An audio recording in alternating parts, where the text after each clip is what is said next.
Au nom du Père et du Fils et du Saint-Esprit. Amen. Shalom bien-aimés frères et sœurs dans le Seigneur. Nous sommes aujourd'hui le mercredi 13 mai 2020 et nous méditons l'Évangile selon Saint Jean, chapitre 15, versets 1 à 8.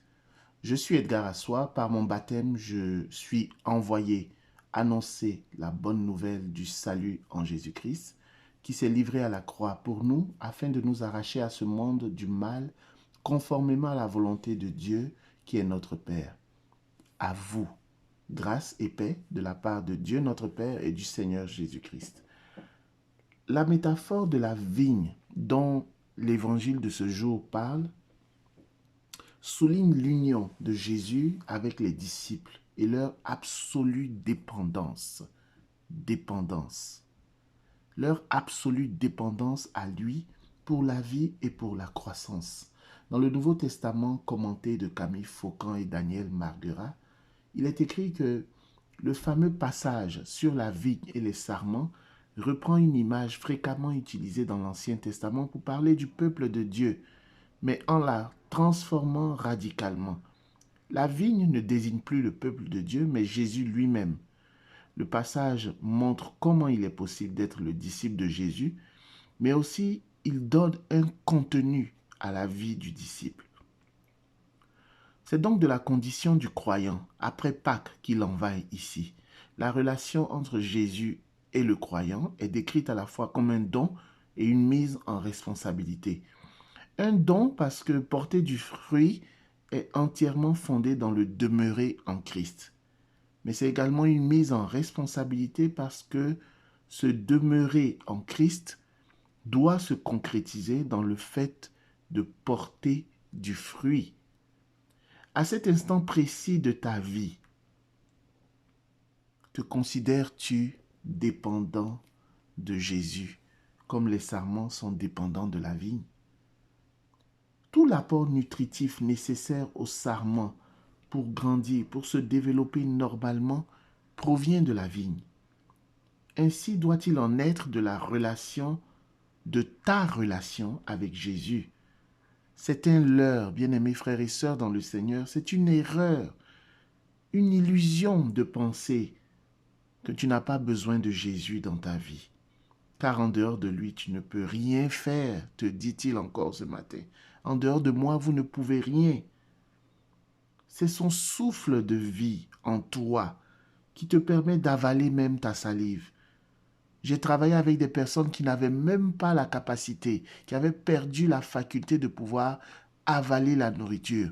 Ce que tu considères comme banal, comme un fait tout à fait ordinaire, banal de ta vie, c'est aussi un don. Manger, c'est un don. Travailler, parler, marcher, courir, en dehors du souffle de vie de Jésus-Christ qui est en toi, tu ne peux absolument rien faire de ces choses. Et je me limite simplement au niveau physique. Qu'en est-il du niveau spirituel? En dehors de lui, toi et moi, nous ne pouvons rien. Et le Seigneur te rappelle en ce jour, il te répète, garde-toi bien d'oublier le Seigneur ton Dieu en ne gardant pas ses commandements, ses coutumes et ses lois que je te donne aujourd'hui. Si tu manges à satiété, si tu te construis de belles maisons pour y habiter, si tu as beaucoup de gros et de petits bétails, beaucoup d'argent et d'or, beaucoup de biens de toutes sortes, ne va pas devenir orgueilleux et oublier le Seigneur ton Dieu.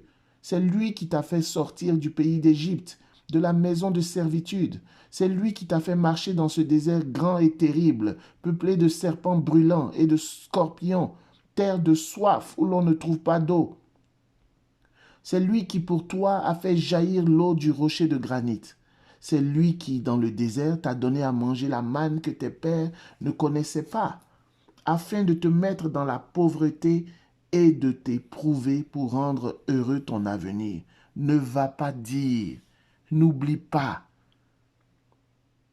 Ne va pas dire, c'est à la force du poignet que je suis arrivé à cette prospérité.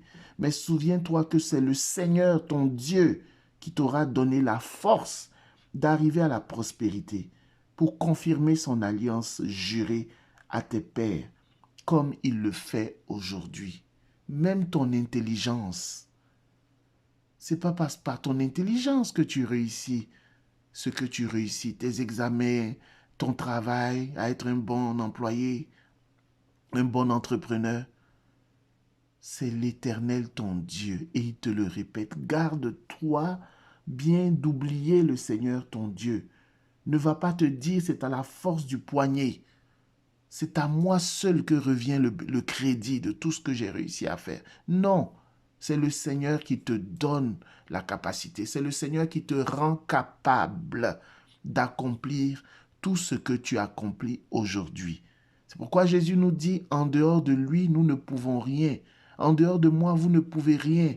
Vous et moi avons besoin de rester dépendants de Jésus-Christ pour vivre, pour grandir, pour entreprendre tout ce que nous entreprenons et pour entrer dans la vie éternelle.